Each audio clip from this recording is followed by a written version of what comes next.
Selamat siang adik-adik. Siang. Gimana kabarnya? Baik. Baik. Oke, sebelumnya perkenalan ya. Perkenalkan nama Kak Nyoman Andini Alifianti. Kalian bisa panggil Kakak Andin. Kakak merupakan mahasiswa bimbingan konseling dari Universitas Pendidikan Ganesha. Nah, adapun maksud dan tujuan kakak di sini adalah untuk memberikan beberapa layanan ya. Mengenai topik dari konflik teman sebaya, di mana beberapa layanan tersebut berupa bimbingan klasikal, bimbingan kelompok, konseling kelompok, dan juga konseling individu. Nah, kira-kira untuk bimbingan klasikal itu sekitar 20 menitan. Nah, tapi sebelum itu mungkin kita bisa berdoa terlebih dahulu ya, agar pembelajaran kita pada siang hari ini dapat dilancarkan. Oke, untuk berdoa karena Kak pimpin, berdoa menurut kepercayaan dan agama masing-masing, berdoa dimulai. Oke, berdoa selesai. Nah, di sini ada yang nggak hadir? Ada. Berapa orang? 3. Oke.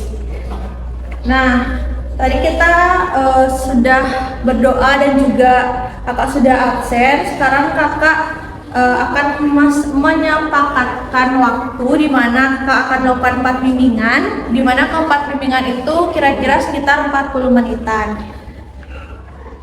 Oke, sekarang adik-adik apa siap untuk menerima materi mengenai konflik teman sebaya? Siap. Oke, siap. Langsung ya. Di sini adik-adik udah ada yang pernah dengar mengenai konflik teman sebaya? Belum? Oke, kalau konflik teman sebaya itu dibagi menjadi 2 kata ya, di mana ada konflik dan juga teman sebaya.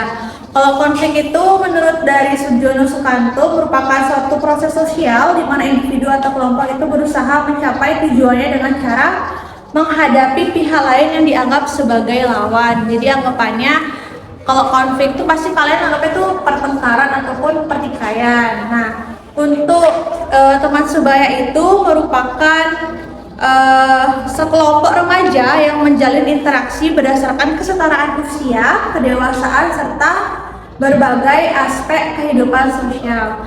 Seperti kalian ini kira-kira usianya dari 17 sampai 18 atau 16 sampai 17? 17 sampai 18. Jadi kalian setara kan ya, sama usianya. Tapi kalau misalkan kalian sama kakak itu disebut teman sebaya atau enggak? Tidak. Karena apa? Karena lebih tua. Gitu. Ya gitu ya. Jadi kita itu bukan teman sebaya karena kita memiliki usia, minat, serta juga aturan dan pengalaman yang berbeda. Nah, dari 2 definisi tersebut dapat kakak simpulkan ya bahwa konflik teman sebaya itu merupakan bentuk pertentangan atau ketidaksepakatan yang terjadi dalam interaksi antara remaja yang memiliki usia, minat, dan juga tujuan yang relatif sama yang muncul akibat dari perbedaan pendapat, emosi, ataupun perilaku. Nah, dari definisi yang sudah Kakak jelaskan terdapat 3 indikator penting yang dapat kita petik ya. Yang pertama itu mengenai pertentangan, di mana pertentangan ini merupakan kondisi perbedaan atau konflik pendapat, keinginan, atau tindakan antara 2 pihak atau lebih yang dapat menyebabkan ketegangan dalam hubungan. Di sini akan menampilkan video dari pertentangan yang kita dapat sikapi dengan positif dan juga negatif.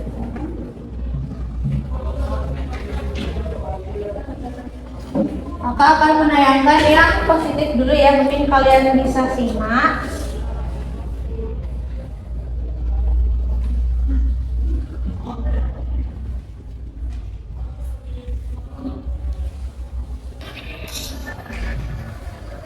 Lihat deh, udah saya tahu materi kita buat kita presentasiin nanti. PPT bagus kan?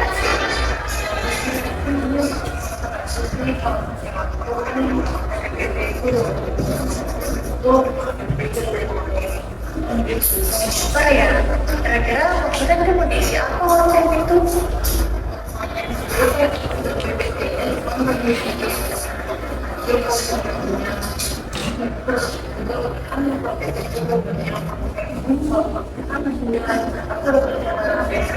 Oh iya ya, aku baru kepikiran. Boleh kita pakai poster ya. Nanti kita cari aja template posternya di sini buat kita desain ulang. Gimana? Oke deh. Coba lihat tuh udah ada yang apa. Nah, itu dia contoh dari pertentangan yang disikapi dengan positif ya. Sekarang kakak akan tampilkan yang negatifnya juga.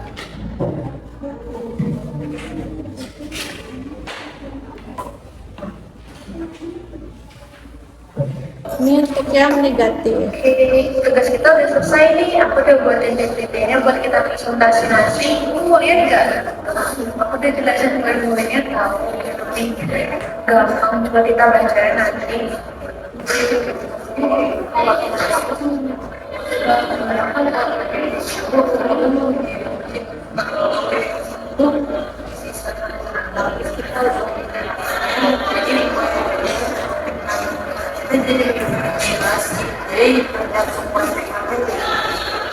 Itu kalau poster ribet banget nggak sih kita harus gambar ulang? Ini kan PPT sih kalau udah ada template-nya.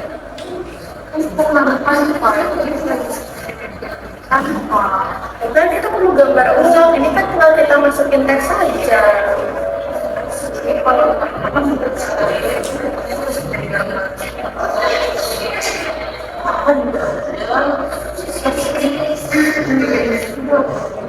tapi aku udah buat PPT-nya tahu. Kalau ada ribet aku nggak mau. Udah ada simple.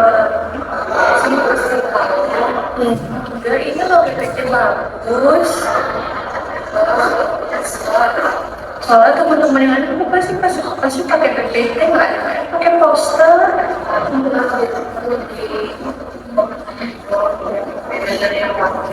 Tapi kan ribet dia, susah. Ya. Tapi aku nggak mau dia, pakai tas sendiri aja deh kalau gitu ya. Aku pakai PPT.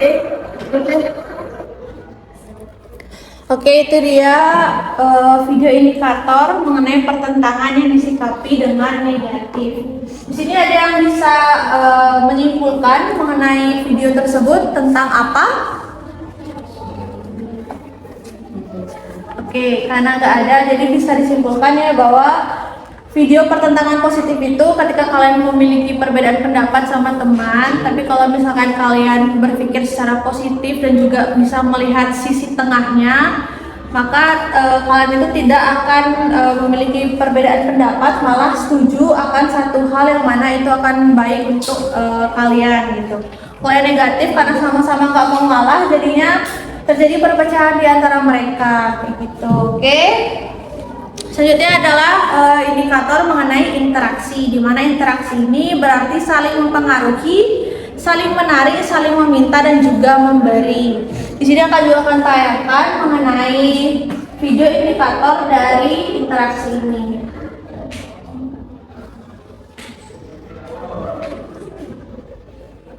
Ini interaksi yang disikapi dengan positif.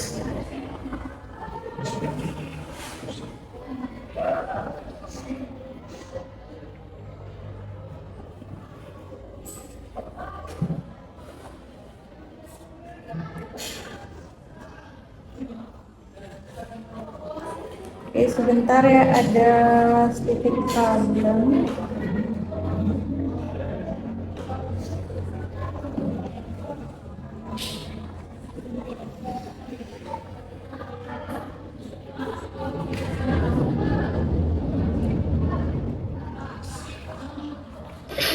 Kalau ada problem, kita lihat yang negatifnya dulu yang Ya, interaksi. aku mau cerita deh.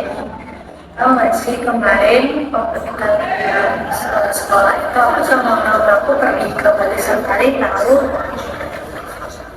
Terus di sana ya kita itu melihat banyak hewan, saya ada harimau, ada singa, terus ada zebra, terus ada kapibara, tahu nggak sih dia? Ya, mau dengerin aku cerita nggak sih? Tapi kan kalau ada apa yang cerita, kamu dengerin dulu, biasanya nantian.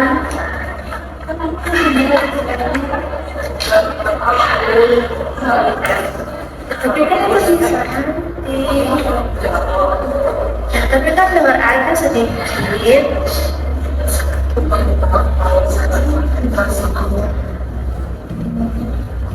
Aku punya cerita seru. Seru banget.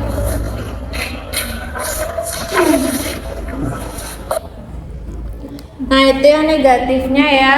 Kakak coba lagi yang positifnya. Apakah bisa ya?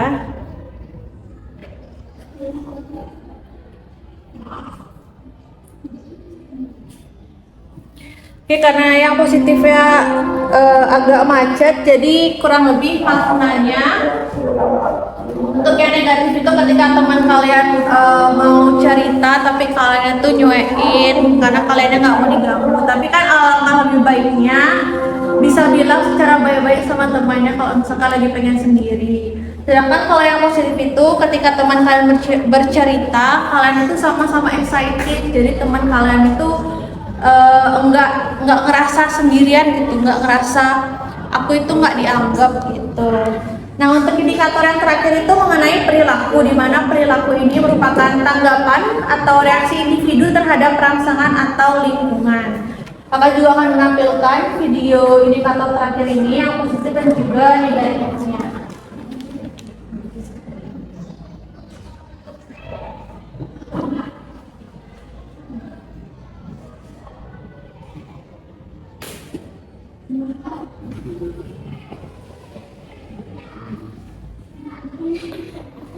Ini perbedaan perilaku untuk yang positif. Ini aku dapat ini poin-poin yang harus kita lakukan. Kita tadi kan difasilitasi sama gurunya sih buat kan. Tapi nggak bisa kita kerjain sekarang nggak sih? Kamu gimana pendapat kamu? Udah pas belum? Jadi kita bisa mulai sekarang ya.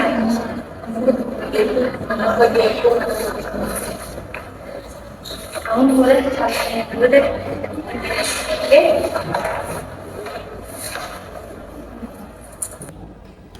Oke, itu dia perbedaan perilaku yang disikapi dengan positif. Terus untuk yang negatifnya,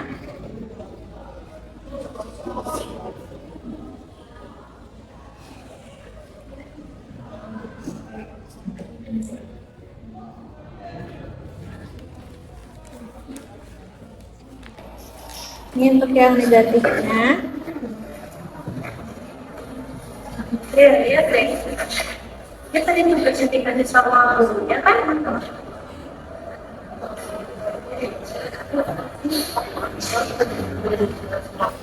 Kok nggak ada vaksin? Ini udah aku catat sih, terus kita suruh buat ini, buat minggu depan, kita buat lagi sekarang ya?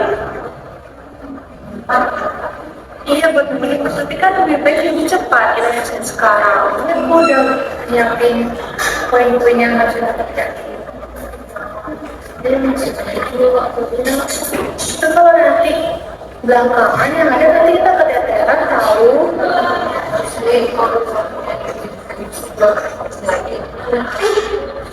Bukan hari ini kan hari ini kan kalau kita lagi istirahat nggak ada ngapain kan?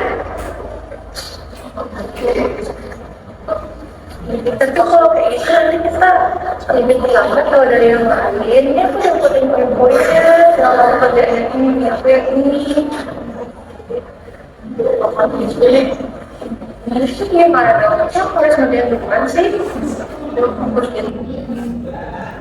Oke, itu dia mengenai perbedaan perilaku yang disikapi dengan negatif. Jadi maknanya kalau yang negatif itu kalian ketika dapat tugas itu untuk berkelompok, satunya itu mau mengerjakan dengan cepat, tapi lagi satunya itu menunaikan tugas. Tapi kalau yang positif itu sama-sama mengerjakan tugas biar nggak mepet deadline dan nggak kesusahan. Nah, dari kesemua video indikator tersebut, kalian kira-kira mau mencontohkan video yang negatif apa yang positif? Positif. Tapi kalau yang negatif, pernah melakukannya atau enggak? Nah, oke. Nah, karena video indikator sudah, sekarang kakak akan lanjut untuk contoh dari orang yang memiliki konflik yang rendah serta konflik yang tinggi. Di sini sebelumnya ada yang bisa menyebutkan bagaimana ciri-ciri orang dari yang sering memiliki konflik rendah dan juga tinggi? Mau coba? Oke, jadi untuk yang konfliknya rendah itu dia itu memiliki sosial yang baik serta selalu selalu berpikir untuk positif. Sedangkan untuk yang negatif itu dia itu mudah tersulut emosi, gampang tersinggung kayak gitu ya. Nah ini contoh orangnya bisa kalian lihat. Nah untuk yang sebelah kanan ini merupakan dosen kakak ya, dosen kakak yang menugaskan kita untuk melakukan praktikum di sini, di mana beliau bernama Profesor Dr. Iketut Darsana MPD Kors. Kalau yang kiri ada yang tahu siapa? Gak tahu. Jokowi. Beliau ini siapanya kita? Mantan presiden kita. Presiden keberapa? 7. Oke. Jadi Bapak Jokowi ini kan kalau kalian pernah dengar kasusnya, dia itu dituduh karena memasukkan ijazah ya. Pernah dengar? Tapi selama beliau menjabat hal tersebut gak pernah digubris gitu. Sampai pada akhirnya setelah beliau lengser baru kasus tersebut diusut gitu. Oke. Nah untuk yang negatif ini contohnya ketika terdapat siswa yang cerdas tapi siswa tersebut itu gampang tersinggung dan juga sulit menerima pendapat. Siswa tersebut juga sering bereaksi berlebihan dan juga terlibat konflik dalam kerja kelompok serta kurang mampu dalam mengelola emosinya sehingga dia itu sering membuat hubungan dengan orang-orang baik keluarga maupun teman dan juga gurunya itu merenggang. Kalian punya nggak contoh teman yang kayak gini? Punya tapi nggak mau sebutin. Oke, punya tapi nggak mau sebutin ya. Nah, dari kedua contoh orang tersebut, kalian kira-kira ingin memiliki kepribadian dengan konflik yang rendah apa yang tinggi? Yang rendah apa yang tinggi? Rendah. Oke, yang rendah ya. Nah, mungkin karena materi kita sudah habis, di sini apa ada yang bisa menyimpulkan mengenai materi yang sudah disampaikan kakak tadi? Oke, adik. Konflik teman sebaya merupakan bagian yang wajar dari interaksi sosial remaja. Maka dari itu diperlukan kemampuan mengelola pertentangan, interaksi, dan perilaku untuk menciptakan hubungan yang sehat. Oke, tepuk tangan untuk pemain dulu. Jadi karena materi kita sudah habis, di sini kakak akan membagikan kuesioner mengenai konflik teman sebaya ya, yang kalian bisa isi.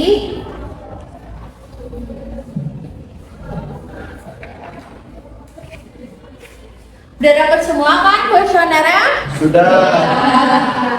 Bisa kalian perhatikan ya pada identitas responden juga petunjuknya bisa kalian isi, dan juga kuesioner ini tidak berpengaruh sama nilai kalian, jadi jangan khawatir kalau misalkan kalian mau isi dengan jujur, bisa kalian isi saja.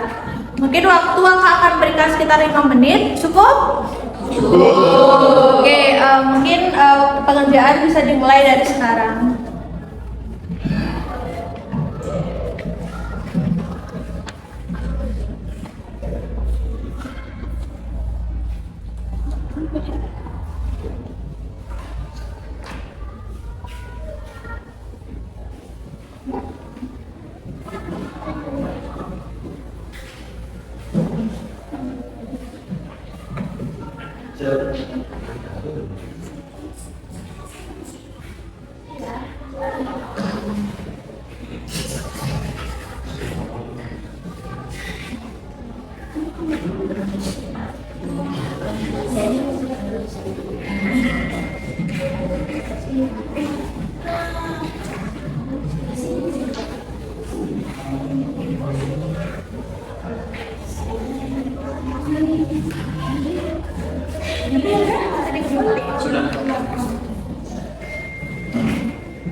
Oke, pengisian kuesionernya waktunya sudah habis ya, bisa dikumpulkan.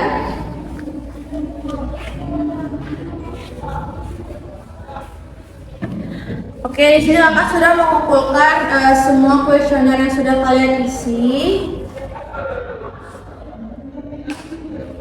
Nah, karena sesi bimbingan klasikal kita sudah selesai, kakak akan melanjutkan ke bimbingan kelompok. Untuk orang-orangnya mungkin kakak pilih dari tadi yang sempat gak aktif ya.